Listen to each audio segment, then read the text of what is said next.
Hi, this is Jack Stanley, and I wanted to talk about George Washington's calves. It's not a subject that we really carry on about very often, but the thing is that George Washington was famous for his calves. In fact, he had the biggest calves in Congress.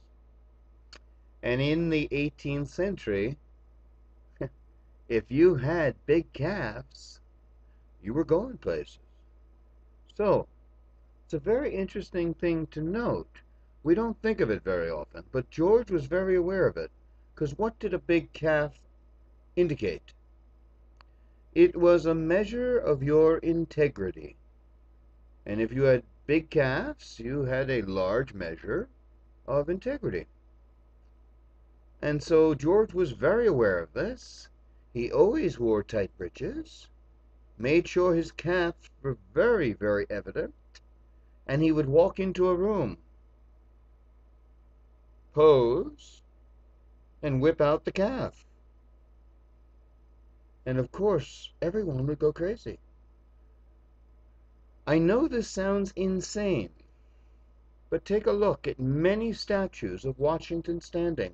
You will always see him with his calf presented. Now, here's something very interesting to think of. Look at monarchs in Europe.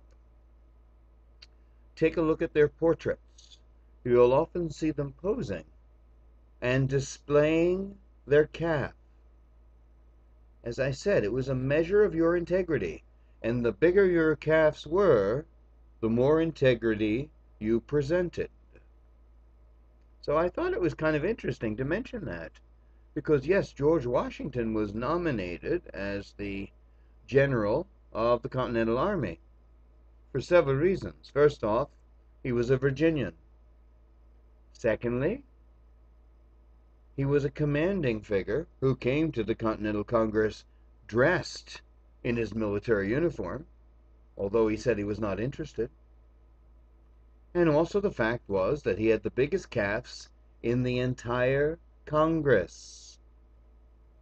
So, man, let's get the guy with the calves to lead us into battle.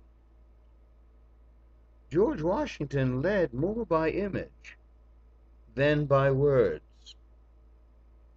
Remember, many times during the American Revolution, he would stand there, and he was convinced he would never be shot, and he would lead more by his image than by his very words.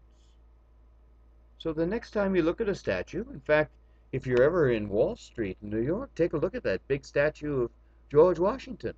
He's presenting his calf. This is something that's been totally forgotten in our history. So many historians have totally lost track of the power of the calf.